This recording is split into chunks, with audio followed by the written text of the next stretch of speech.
สบายดีพ่อแม่ปะลุง PFC ทุกคนเด้อพบกับน้องปึ้มคือเก่าทุกคนมื้อนี้ฮะเมื่อคืนนี่มาฮอดจุดหมายปลายทางก็คือกรุงเทพเนาะทุกคนจนดึกน้องปึ้มก็เลยบ่ได้ถ่ายตามทางมานั้นบ่เห็นมืดเนาะมีไฟอยู่แต่ว่าเวลาเอาส่องกล้องออกไปน่ะมันมืดทุกคนมีแต่มื้อนี้สิมาไปถ่ายคลิปให้ทุกคนเบิ่งถ้าเบิ่งนำกันเด้อติดตามไปนำกันว่าน้องปึ้มจะไปไสแหน่เนาะทุกคนจะพาแม่เพชรแล้วก็คุณอาไปไสแหน่เนาะ ตอนนี้ก็พากันแต่งตัวเรียบร้อยแล้วเนาะยังรอท่าอายน้องปลื้มอยู่อืมโนทางพู้สบายดีไหมเพชรเหินนี่สวัสดีเอ้ยคุณอามื้อนี้จักสิได้ไปไสเนาะถ้าติดตามไปพร้อมกันเลยน้องปลื้มก็สิได้อัปเดตให้ทุกคนเบิ่งคือกันใครแต่ว่าเฮามาน่ะฝนบ่ตกทุกคนดีอย่างหนึ่งเฮาย่างออกไปเมื่อกี้นี่ก็แจ้งอยู่ได้ท้องฟ้าแจ้งอยู่มื้อนี้เนาะแม่นสว่างดี คันฝนตกนี่ก็คืออย่ามันไปมายากนะเนาะทุกคนเนาะฟ้าเป็นใจอืมฟ้าเป็นใจเด้อมื้อนี้ได้เนาะฮะเป็นเขาหน้าวันถามมันแล้วเมื่อก้อนจะตกเฮาเมื่อนี่เมื่อฮอดหน้านี่เนาะเขานี่คือสิเขียวอมชุ่มอยู่หรือว่าสิเป็นอะไรเนาะเนาะมันได้กินปุ๋ยแล้วเด้ทุกคนถ้าเมื่อก็จะสิไปนาเด้อตอนนี้แม่นปะหน้าก่อนฝากให้เจ้าทีเบิ่งให้ตอนนี้เราก็ขึ้นรถแล้วเด้อทุกคนเดินทางไปกินข้าวก่อนเนาะไปกินข้าวเช้าก่อนจึงออกไปสถานที่ท่องเที่ยวขึ้นแล้วแดดเดี๋ยวสิพาเบิ่งทางไปเนาะเส้นทางไปสิเป็นจังใดเป้าหมายในการเดินทางของเฮามื้อนี้แม่นเมืองบูฮานหรือว่าเมืองโบราณสมุทรปราการเด้อทุกคนซึ่งเป็นพิพิธภัณฑ์เอกชนที่อยู่กลางแจ้งเนาะทุกคนที่ใหญ่ที่สุดในโลกสำใดนั้นเดี๋ยวเราจะไปเบิ่งพร้อมกันเลยเนาะทุกคนส่วนตอนนี้แม่นกำลังเดินทางไปเด้อเด้อ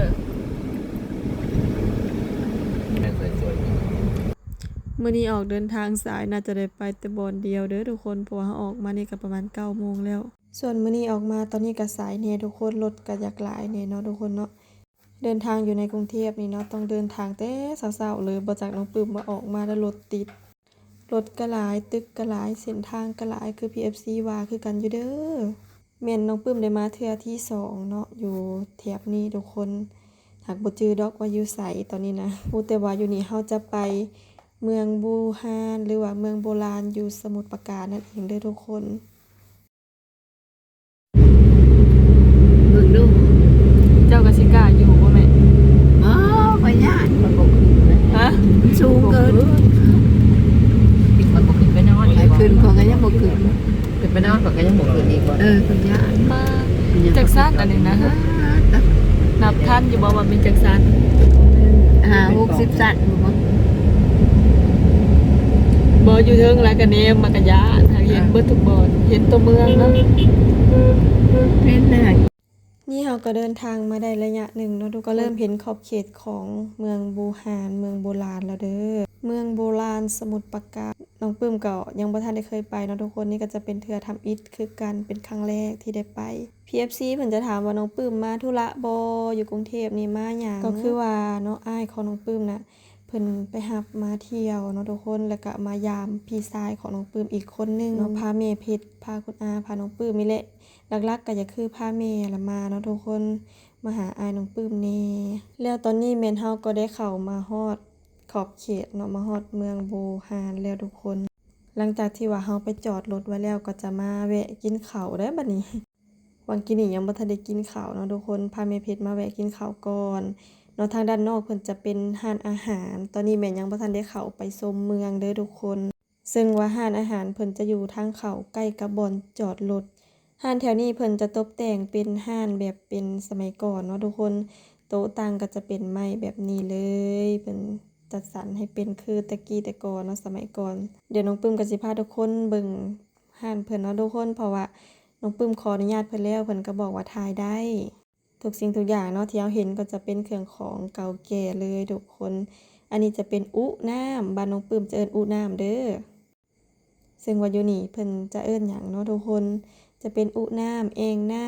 ำถ่ายไปถ่ายมาแล้วก็เจอแมวเหมียวซึ่งน้องปื้มก็เป็นคนที่มักแมวเห็นหน่อยหนึงบ่ได้ทุกคนแมวตัวนี้นะเพิ่นฮู้ได้เพิ่นนอนได้นอนเฝ้าร้านมื้อนี้แม่นอากาศร้อนทุกคนแดดร้อนหลายเนาะนี่แม่นสิ่งของเล็กน้อยที่ว่าเพิ่นตกแต่งร้านเนาะทุกคนที่ว่าติดอยู่ในฝานะทุกคนฮู้บ่แม่นหยังแม่นบ่กระด้งคอมเมนต์บอกน้องปื้มหน่อยเด้อทุกคนที่ว่าติดฝาเมื่อกี้นี่น้องปื้มคิดว่ากระด้งแม่นบ่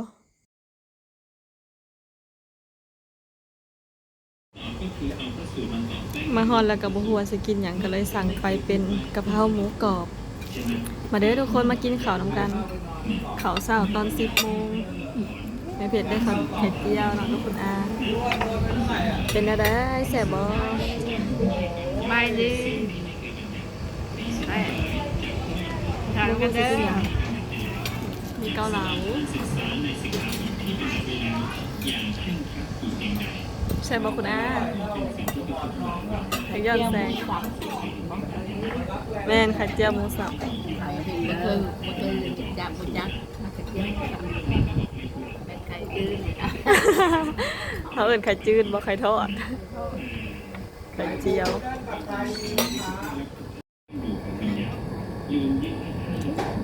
เราลูกไฟฟ้าได้หรือยังเราจะซื้อครับ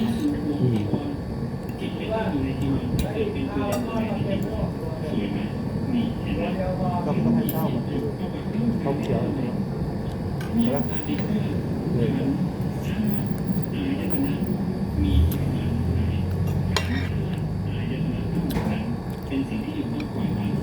มันได้ทุกคนแซ่บ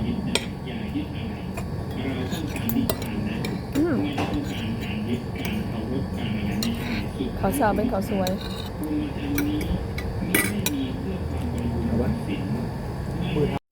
เมืองบูฮานผู้แลอยู่ทางด่านในผมเฮากับบ่เคยมาจักเทื่ออันนี้เป็นครั้งทำอิฐเลยเนาะครั้งแรกที่ว่าเคยมาเมืองบูฮานอยู่สมุทรปราการนะทุกคนเห็นแต่ในคลิปนั่นแหละแต่ว่าอยากมาเห็นตัวจริงเนาะอยากมาเห็นตัวจริงว่าเป็นจังได ดีไทยแพน ป่ะเดี๋ยวเราไปซื้อตั๋วก่อน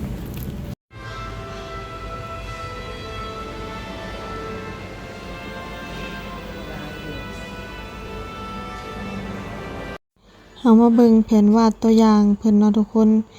ก็ยังแบบกว้างใหญ่แฮงเด้อนี่มาเบิ่งอันนี้ก่อน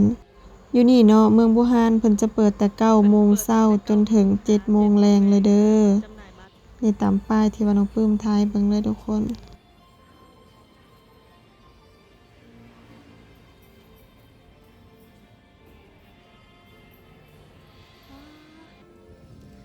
ขนาดเห็นแต่ในภาพเมื่อกี้นี่เนาะทุกคนก็แบบคือกว้างใหญ่แฮงอะลีเดี๋ยวจักหน่อยเฮาก็สิเข้าไปเบิ่งพร้อมกันเลยเด้อทุกคนว่าข้างในเมืองน่ะสิเป็นจังใดเนาะทุกคนเฮาก็ซื้อตั๋วเรียบร้อยแล้วหรือว่าซื้อบัตรเข้าเรียบร้อยแล้วเนาะทุกคนไปเพราะว่าเพิ่นให้เอารถเข้าไปได้เฮาก็สิมาเข้ารถเข้าไปเลยเฮาก็ไปซื้อตั๋วมาแล้วเรียบร้อยเนาะทุกคนถ้าบ้านน้องปื้มนี่จะเอิ้นว่าซื้อปี้หรือว่าซื้อบัตรเข้านั่นเองเด้อค่าตั๋วของเฮาในมื้อนี้แม่นคนต่างชาติแม่นตกคนละ300 บาทส่วนคนไทยแม่นคนละ100 บาทเด้อทุกคนน้องปื้มก็จะพาทุกคนเบิ่งภาพบรรยากาศตั้งแต่ถนนเข้าไปเนาะทุกคนแล้วเฮาก็จะไปชมเทื่อละจุดเนาะทุกคนไปเบิ่งไปชมนำกันเลยเด้อว่าเฮาสิได้ไปจุดใดแน่เนาะทุกคนตอนนี้เฮาก็เดินทางเข้าไปแถวตัวเมืองแล้วเด้อ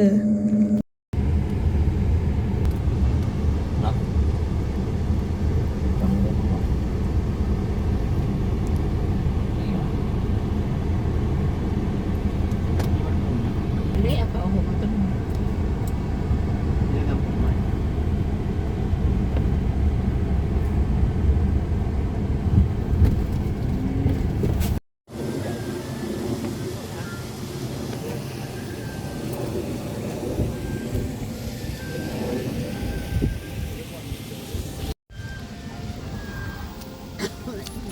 มาฮอดทุกคนเดี๋ยวเราจะไปชมไปเถื่อละจุดเด้อ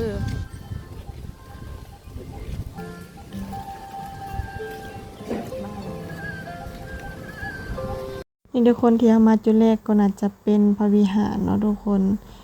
น้องปื้มก็จะพาทุกคนเข้าไปชมทางในเด้อ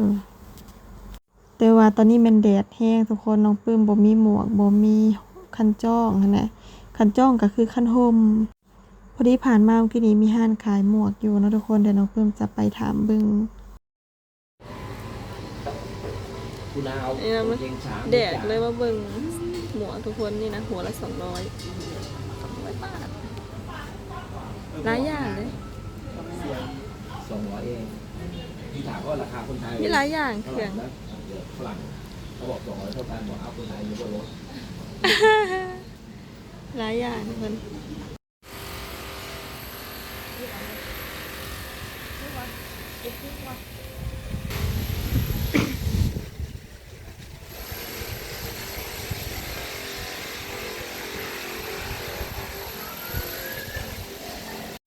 ขอปิดไปอีกแล้วเด้อทุกคนเพราะว่าเฮาเข้ามาทางด้านในแม่นเพิ่นกำลังมีการปรับปรุงก่อสร้างเนาะทางย่างทางเดินนั่นนะทุกคนเดี๋ยวน้องปึ้มกับสิพาทุกคนย่างเลาะชมจุดแรกที่ว่าเฮาเข้ามาจุดนี้จะเป็นสถานที่ที่ว่าเขาชมฟรีเด้อทุกคนน้องปึ้มก็จะได้ถ่ายเพียงบางจุดเนาะทุกคนแล้วเฮาก็จะได้ไปถ่ายรูปกับแม่เพชรก่อนหลังจากนั้นเฮาจะเข้าไปกราบไหว้พระหรือว่าพระพุทธรูปอยู่ที่ทางในพระวิหารทางด้านหลังนี้เด้อบางจุดที่ว่าเฮาเข้าไปเฮาก็บ่สามารถถ่ายให้ทุกคนเบิ่งได้เด้อทุกคนต้องขอโทษขออภัยหลายๆเด้อเฮาเข้ามาฮอดจุดนี้ถือว่าเป็นภาพที่สวยงามเลยทุกคน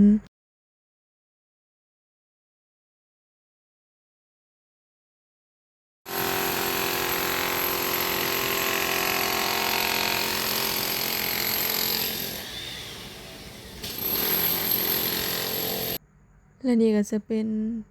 บรรยากาศที่ว่าอ้อมรอบของพระวิหารเนาะทุกคน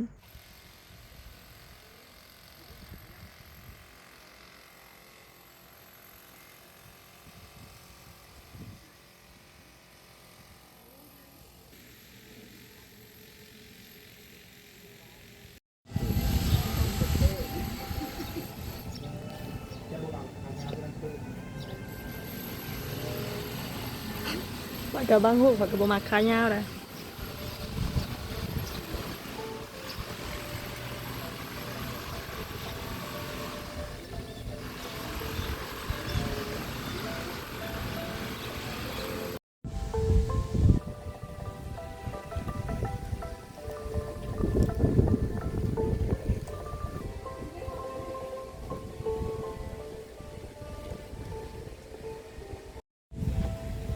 เมื่อกี้นี้เขาไปไหว้พระทุกคน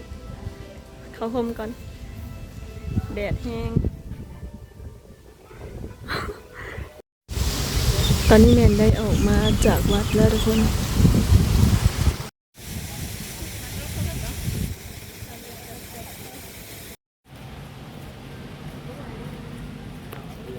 บัวกระดงบัวกระดงที่เลยบนเรียน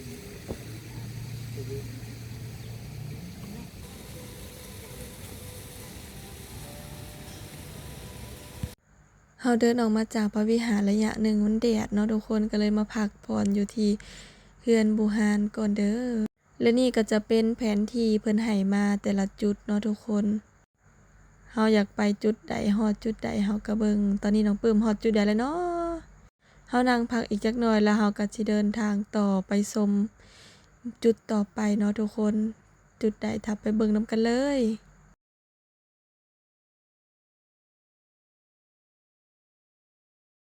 นี่แม่นเฮาก็เดินทางเข้ามาในเนาะทางข้างในอีกทุกคนเพราะว่าเส้นทาง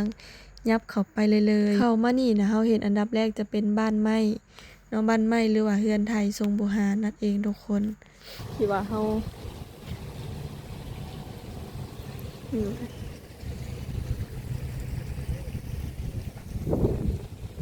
นี่คุ้มขุนแผนคุณแพนเฮาส์คุณแพนเฮาส์มีหลายเมืองจะคืออยู่ในบอลแสดงหนังเลยเนาะรับได้บ่ฮะจะคือแบบในแสดงหนังตะกี้คัดเอาจ้าเอาเด้เนาะเมืองบูฮานไป อันนี้ก็เริ่มต้นได้แต่ว่ายังสิได้เข้าไปอีกข้างในปุ๊บางคนเพิ่นก็จะแต่งสุดไทยเด้แต่งสุดโบราณสมัยก่อน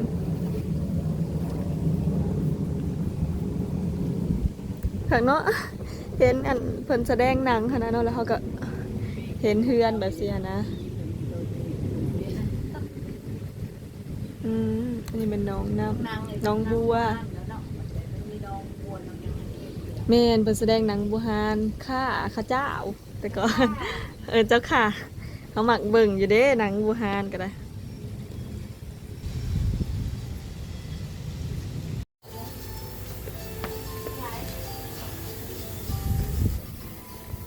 แม่ปดเกิบก่อน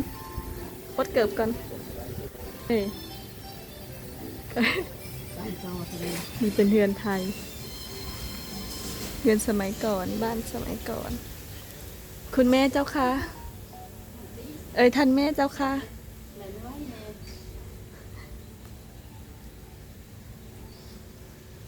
ท่านพี่ สบายดีท่านลูก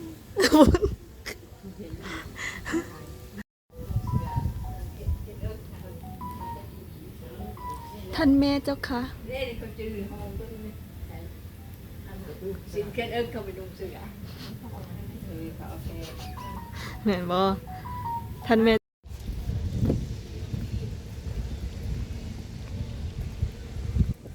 ถ่ายกล้องแล้วทุกคนอีกครั้งนี่อันหนาละ4 คนเอาว่ะ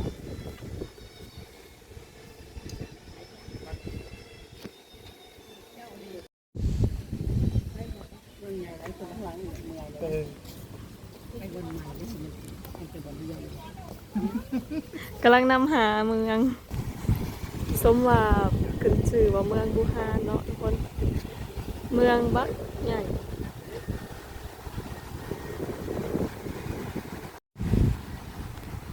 ขึ้นชื่อว่าเป็นเมืองบูฮานทุกคน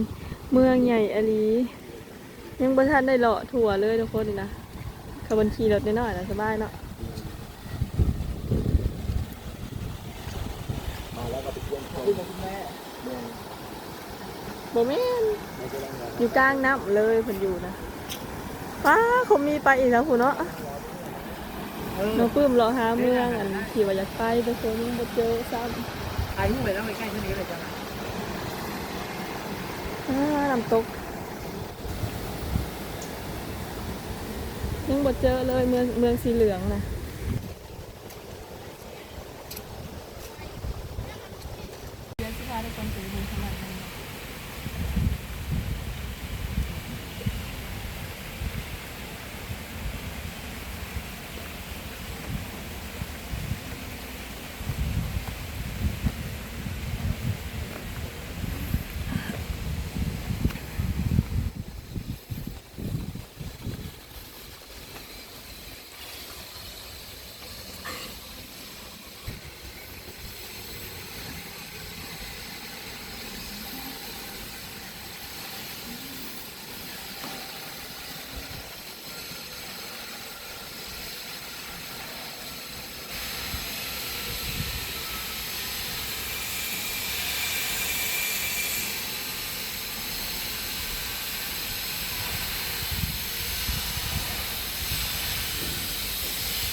ตอนนี้กำลังตามหาพระราชวังที่น้องปื้มเห็นอยู่ในคลิปเนาะ ยังบ่เห็นทุกคนเมืองใหญ่แฮงโอ้โธ่เลาะเบิดมือเดี๋ยวก็บ่เบิดซ้ำน้องปื้มมาทุกคนเลยโธ่วันนี้พาทุกคนมาเบิ่งนำกันเนาะน้องปื้มกับฮาก็เคยมาครั้งทำอิฐครั้งแรกที่มาเมืองบูฮานทุกคน แต่ว่าอยากเห็นโตอันอยากเห็นพระราชวังตัวสีเหลืองน้องปื้มเลาะหายังบ่เห็นซ้ำจะอยู่ไสอันนี้เมืองเก่าอยู่ในแผนที่เด้ถือว่านะ อันนี้เป็นเมืองเก่าป้าเจาะกับมันพากันเอามาธรรมดาสียืมเจาะสลับมาอย่างเข้มๆพรมๆมาเอาผิวสีแทนเหมือนนี้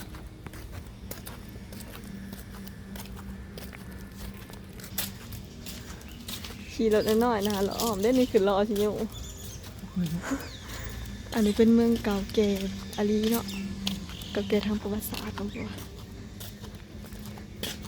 โอ้ยอยู่ใส่เด้บุคคลปัญญาเขาถ่ายแล้วหมดนี่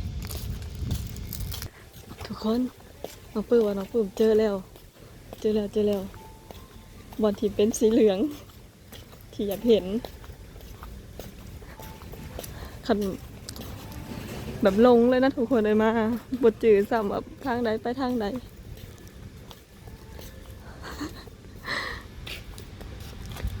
งามเนาะมาฮอดอีกบ่เห็นสื่อเมืองเด้อสื่ออันสถานที่สิบอกงามทุกคนเราไปเบิ่งน้ำกันน้องปื้มอธิบายบ่ละเอียดก็ขอโทษเด้อทุกคนแบบหลายแฮงถ้าก็เคยเห็น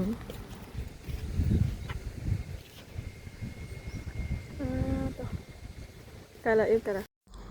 มาฮอดนี้ก็น่าจะเป็นจุดที่ว่าเป็นเมืองอย่างทุกคนเมืองเก่าแก่ของจีนบ่สมัยก่อนเนาะทุกคนที่เพิ่นก็เอามารวมกันอยู่นี่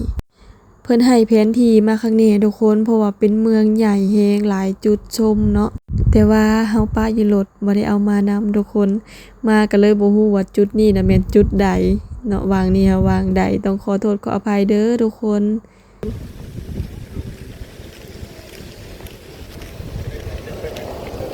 ทุกคนย่างตากแดดมานี่ยังบ่เห็นเลยตามหาน่ะเอามาพ่อบอนเก่าเอ็มสีเหลืองน่ะอยู่ใส่แบบอยู่ในคลิปน่ะอัน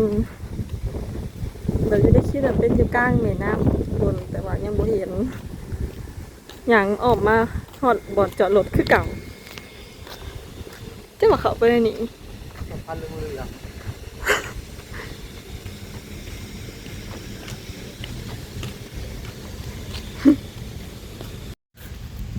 ทุกคนน้องปื้มฮู้ซื้อแล้วอันบอลที่น้องปื้มตามหาที่ว่ามีสีเหลืองนะทุกคนคืออันพระมหาเจดีย์ทุกคนแต่ว่ายังบ่เห็นทุกคนจะเห็นอยู่ทางใดเด้อก็ใส่สุดบ่ได้เห็นอาลีทุกคนบ่ไม่เห็นเลยเหมือนเนี่ยเพราะว่าบ่ได้อยู่กลางน้ำเอาพาหลักพาบุกกับไปบ่ได้อยู่กลางน้ำฮะมันมีทางเขาบ่ขอย่านไปอีกเส้นทางหนึ่งคันบ่เห็นแล้วก็กลับไปหารถก็ได้กับบุว่าสิอยู่ทางใดบ่เห็นบ่เห็นทุกคนหาบ่เจอบ่หาบ่เห็นย่างจนทิ้วใหม่ก็หาบ่เห็นก็ย่าเห็นแต่สำนีเนาะเดินมาเบิ่งสำนีกะดีใจแล้วน้องปื้มก็หาเจดีย์บ่เห็นทุกคนที่ว่าน้องปื้มอยากไปนะหรือว่าอยู่คนละบอนบ่เนาะแต่ว่าอ้ายน้องปื้มโทรมาบอกว่าแม่เพชรละเมื่อยทุกคนก็ต้องได้กลับไปพักผ่อนน้องปื้มก็จะได้พอสำนีเด้อมื้อนี้แม่นเฮามาเลาะบ่เบิดซ้ำทุกคนเมืองเพิ่นใหญ่แฮงก็คือมีหลายเมืองที่เพิ่นเอามาโฮมกันไว้อยู่นี่เนาะให้เป็นเมืองให้นักท่องเที่ยวได้เข้ามาเบิ่งชมเนาะทุกคนตอนนี้น่ะแม่นน้องปื้มมาน่ะรถทัวร์กำลังมาทุกคนนักท่องเที่ยวกำลังจะมาหลายแล้วน้องปื้มก็จะได้ขอตัวกันเด้อทุกคนเดี๋ยวเจอกันคลิปหน้าเด้อขอบคุณหลายๆเด้อที่มาให้กำลังใจน้องปื้มทุกคนมื้อนี้ได้เพียงส่ำนี้เนาะทุกคนพามานำกันบ๊ายบาย